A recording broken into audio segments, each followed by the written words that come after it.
19. Las 8:19. Los hipotecarios del IES, el efecto que vamos a observar van a tener en la marcha económica del país de coyuntura y en el ejercicio rectificatorio, lo vamos a obtener con testimonios y apreciaciones del exministro Mauricio Pozo y del señor economista don Fernando Mosquera. Así es que los dos invitados en cuestión de instantes. Hoy saludo a Hugo Yepes, uno de nuestros científicos más importantes. El exdirector del Geofísico está con nosotros, dejando su actividad académica.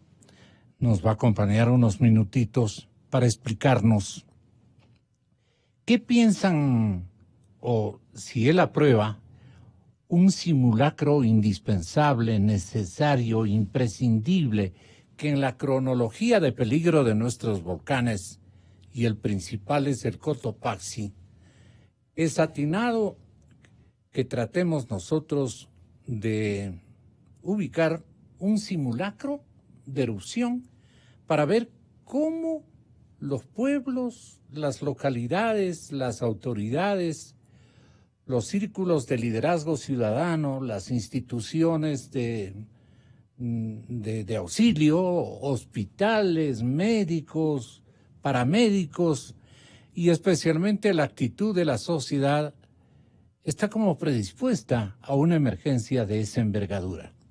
¿Qué sería, comienzo con esta interrogante, qué sería, Dios no quiera y no permita, una erupción del Cotopaxi? Para nosotros, ingeniero Yepes, bienvenido, muy buenos días. Buenos días, muchas gracias por la invitación, don Gonzalo. El tema de la amenaza y el riesgo que existen es latente, ¿no? Está siempre presente, ¿no? Siempre vale la pena el recordar que el riesgo es la conjunción de la amenaza, es decir, la probabilidad en este caso de que haya una erupción fuerte con ciertas características o de que haya un terremoto que afecte de cierta manera a las comunidades, es decir, la posibilidad de que esto que sabemos que es el funcionamiento normal de la naturaleza se materialice en un momento dado con cierta intensidad y en cierto lugar. Y el otro componente del riesgo es la vulnerabilidad, ¿no? Y esa vulnerabilidad la podemos entender desde dos vertientes o desde dos puntos de vista, ¿no? Uno, en dónde están localizadas las ciudades, las comunidades, la infraestructura. ¿En cuántas provincias calcula usted? Sí, y la segunda es la condición de lo que está ahí localizado y expuesto, ¿no?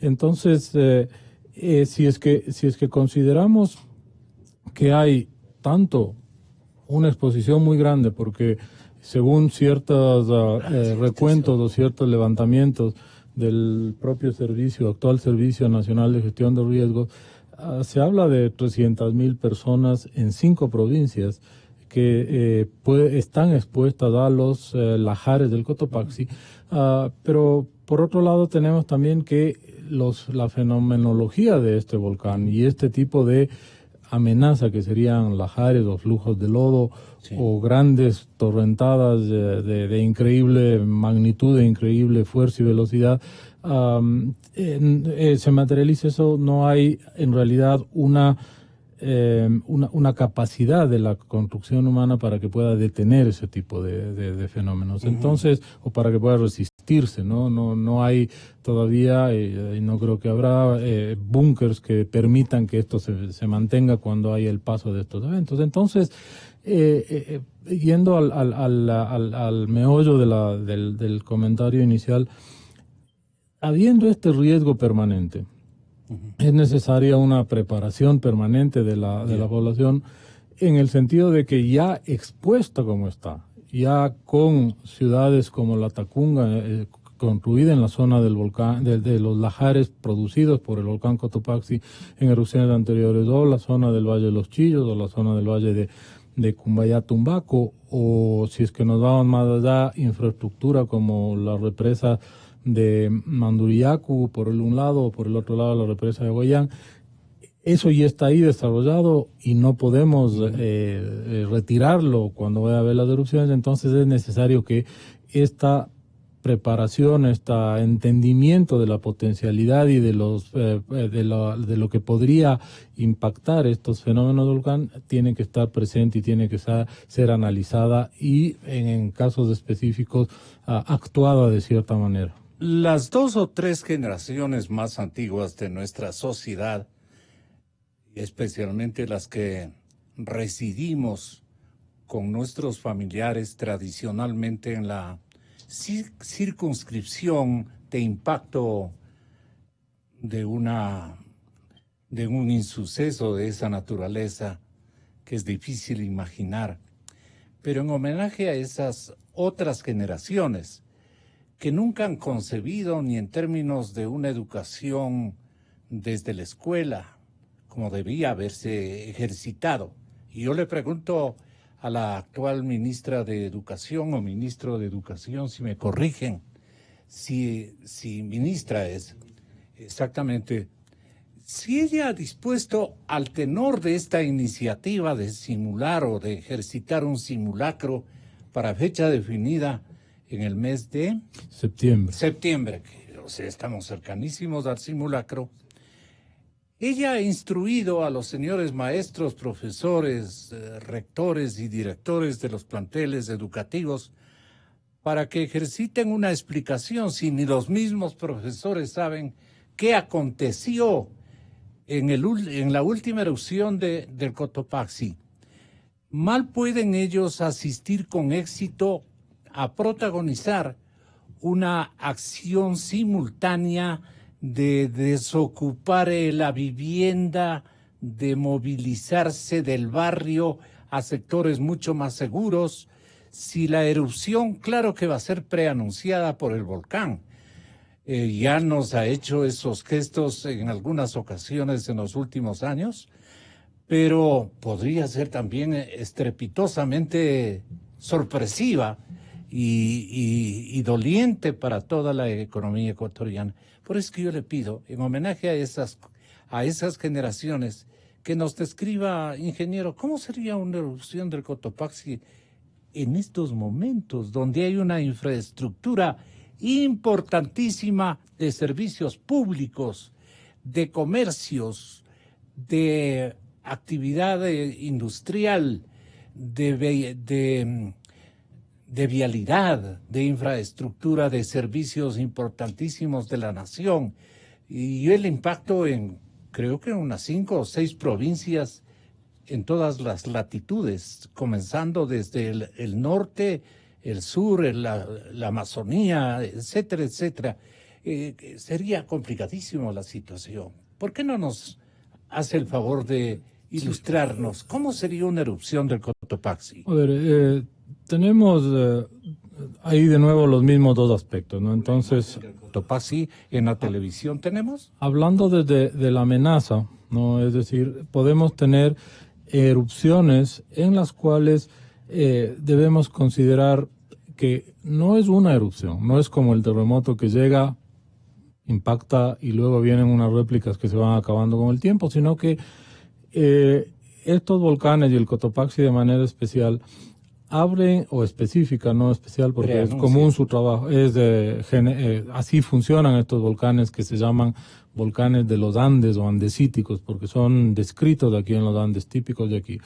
Estos volcanes como el Cotopaxi pueden tener el inicio de una erupción con mayor probabilidad en un periodo de limpieza del conducto volcánico que decimos está aclarando la garganta, para dejar abierto este conducto y permitir la salida del magma que se ha ido acumulando durante decenas o centenas de años en una cámara profunda, y que es esa cámara profunda en donde la presión de gases que se van generando y acumulando y saliendo por ascenso del magma en profundidades, estos gases son los que finalmente generan el inicio y los diferentes momentos eruptivos, las diferentes episodios eruptivos que pueden durar 10 años, 20 años, 30 años, ¿no?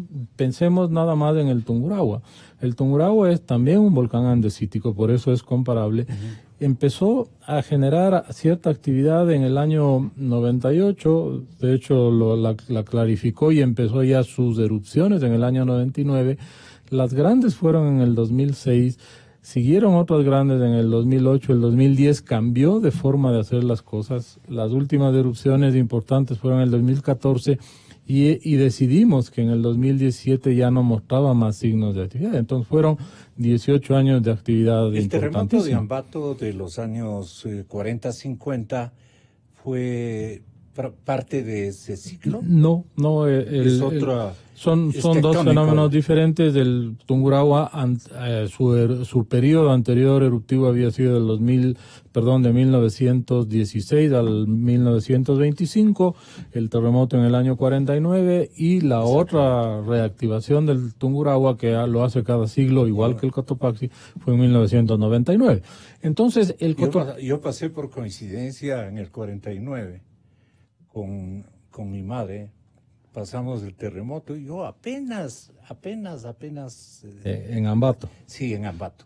Sí. En un convento donde era directora del convento, una monja, prima hermana de mi madre, fallecida, obviamente. Sí. Entonces, sí tengo claro, atisbos de lo que fue ese terremoto. Sin querer denunciar su edad, acabamos de cumplir el 5 de agosto 70 años del terremoto. Exactamente. Entonces, yo estoy sobre los 70. Sí, tiene que tener. Yo no tengo... ¿Sabe que soy guambrito para 70 y pico de años que tengo?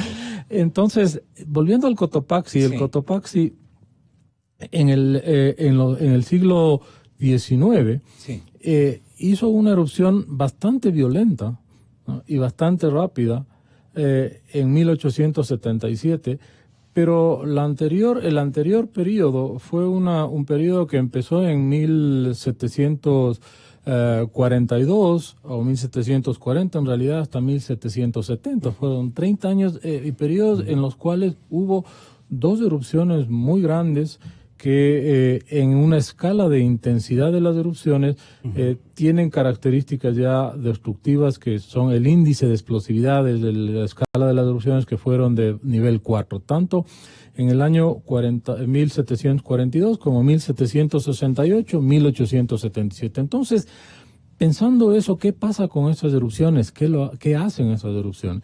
Esas erupciones generan flujos piroclásticos, que son estas nubes incandescentes de varios cientos de grados centígrados que llegan al glaciar y lo descongelan de manera violenta, lo que genera entonces agua a 6.000 metros de altura, con una capacidad de bajar y empezar a arrastrar todos los materiales, no solo los que saque el volcán, sino los que están ahí depositados, y generar e ir tomando volumen y tomando fuerza y encauzarse en los ríos. Y estos ríos que nacen en el Cotopaxi son, para el norte, el río Pita, que luego se convierte en San Pedro, que luego se convierte en Guayabamba y que luego termina en Esmeraldas. En 1877, esta última BI4, a Esmeraldas hay descripciones de que se llegó este flujo piroclástico ya en el río, que es muy ancho, pero en 18 horas. Al sur, en cambio, el río Cutuchi pasa por la Tacunga, luego va el Patate y luego va hacia la zona de la represa de Arellano. Para esta época, ¿cuál sería la situación que el 911 tendría que atender con prontitud? Un fenómeno gigantesco de impresionantes características. Señor ingeniero Juan Zapata, que está en alguna parte del país, le molestamos por línea telefónica.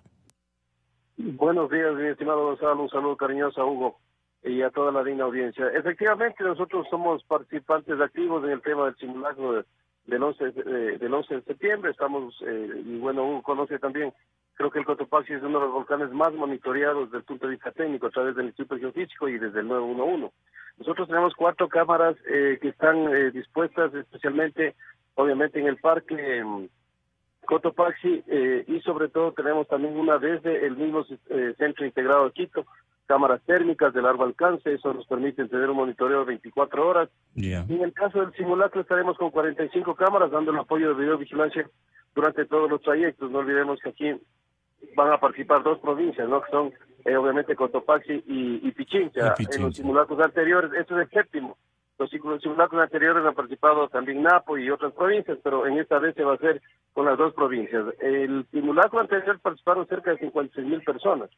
Estimamos ahora que vamos a tener un número similar. Ahora se incorporan a su inquietud, justamente Gonzalo, 44 instituciones educativas, que justamente es por el inicio de clases. Y en ese sentido, desde el 2015, que yo estuve desde el otro lado como secretario de Seguridad, recuerde, acá tuvimos 37 simulacros, tanto en el Valle de los Chillos, en el Valle de Tumbaco, intervalles, un provincial y un nacional. Así es que ahí se exigió que los colegios tengan su propio plan de evacuación, sus rutas de evacuación, sus puntos de encuentro, y ellos manejen las operaciones, obviamente, digamos, inclusive de manera individual. Así que en ese sentido, creo que es importante la preparación. Patricia Motes nos decía en la Tacunga, este momento el Cotopaxi está absolutamente tranquilo, así que no vayamos a confundir. A confundir, así es. Claro, pero esa preparación tiene que ser continua, estimado Gonzalo, y por eso están... Pero la simulación de una erupción del macizo, ingeniero Yepes, va a realizarse en la denominada sala de crisis. Esta está ubicada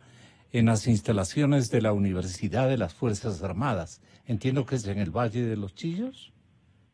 Sí, de lo que entiendo, en realidad la parte logística y la parte ya de la generación de los simulacros está manejada fundamentalmente como en laboratorio. Sí, y es simulación.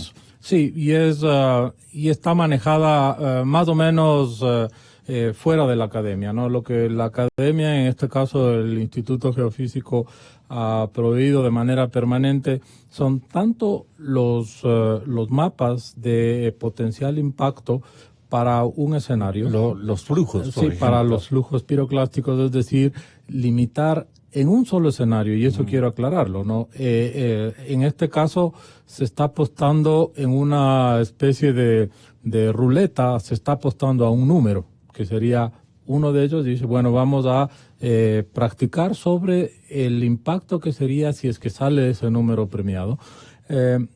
Pero todas las simulaciones de manera general se han hecho utilizando esta información y utilizando la exposición que se tiene de parte del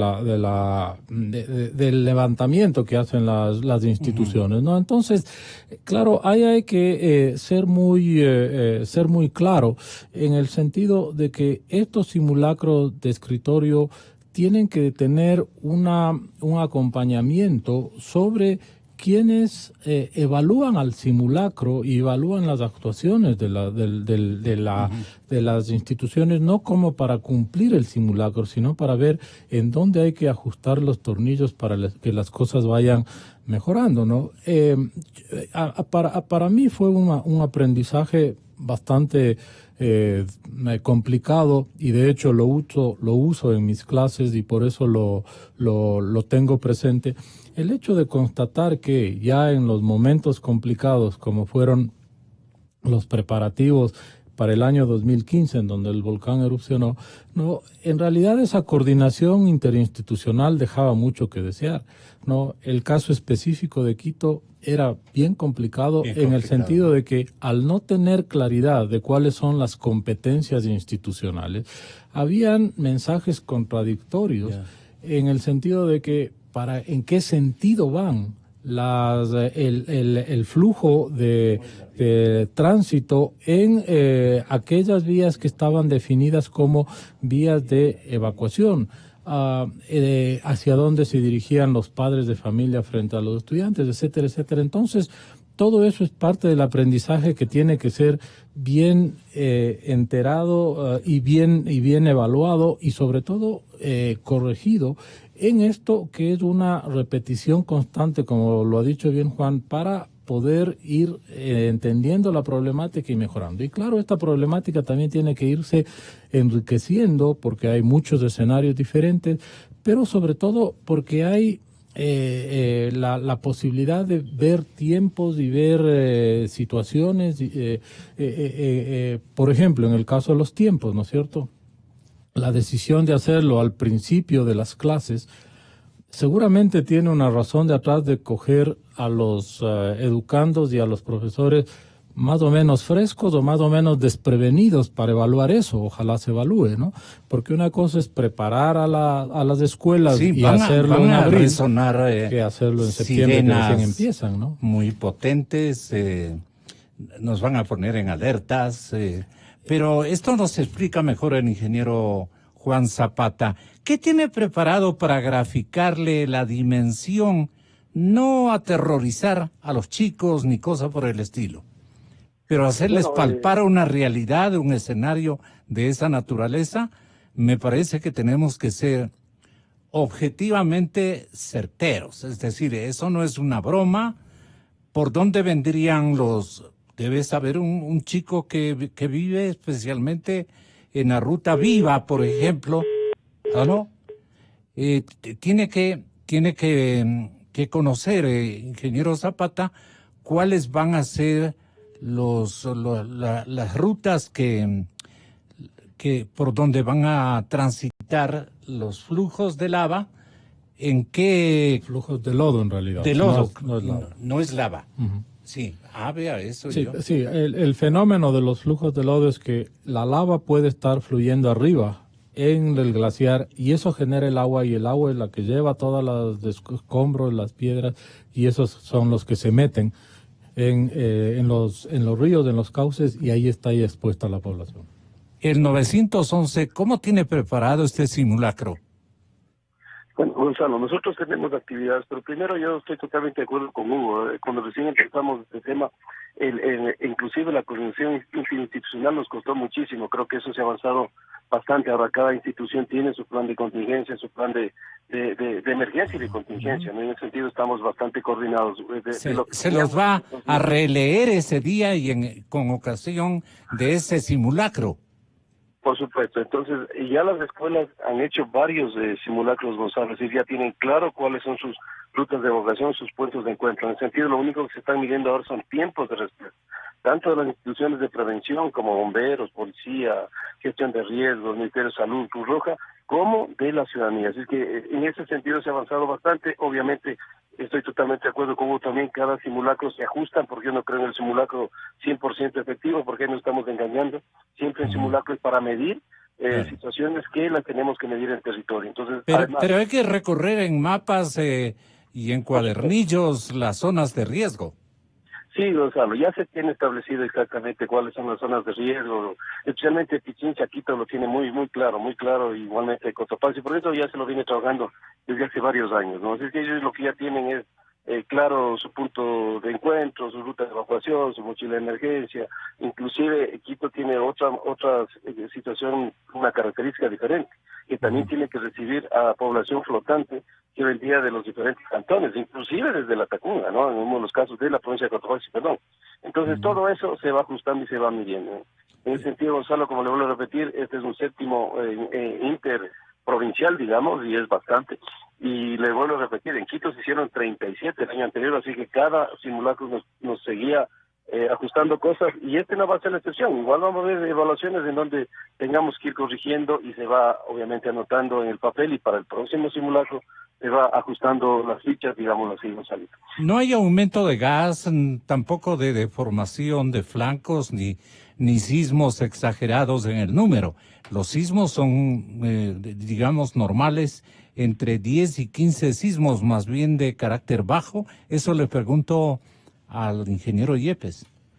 Sí, efectivamente, como ya lo dijo Juan, ¿no? Patricia Motes en la reunión institucional del lunes en la Tacunga informó que el volcán está dentro de sus parámetros naturales, ¿no? Dentro de sus parámetros que ha estado funcionando en los últimos 2 años y medio aproximadamente, de tal manera que esto no se trata no se hace por ningún tipo de cambio interno o de algo que nos esté anunciando un cambio en la actividad del volcán, ¿no? Sino que específicamente una práctica convencional, sí, ¿no? Preparatoria. Y lo que yo creo que sí vale la pena el transmitir a los oyentes y televidentes es el hecho de que no van a ser todas las zonas de riesgo las que van a estar sujetas a este plan, a este ejercicio de evacuación, sino que van a ser zonas específicas que en el caso del Cantón Rumiñahui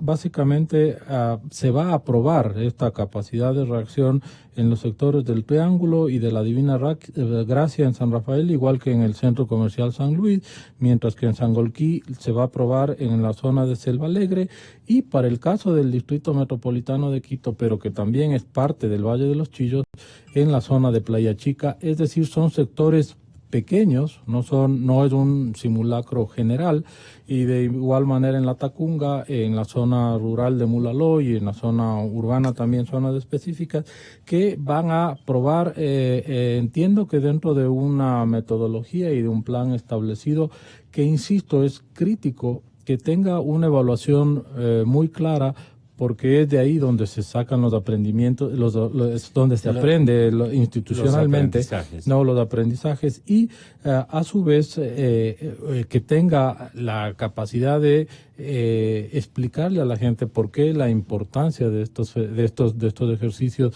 frente a la eventualidad del fenómeno, ¿no? Nosotros también cumplimos con nuestra obligación de alerta para educarnos frente a un insuceso de esa envergadura que prácticamente acabaría con nuestra economía, con nuestra seguridad.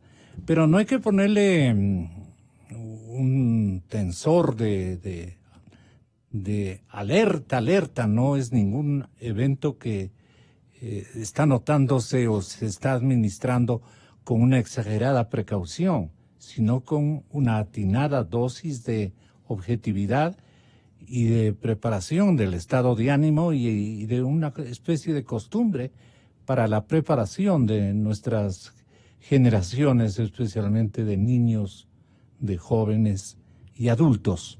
Señoras y señores, entonces están enterados de este simulacro. Muchas gracias por habernos atendido.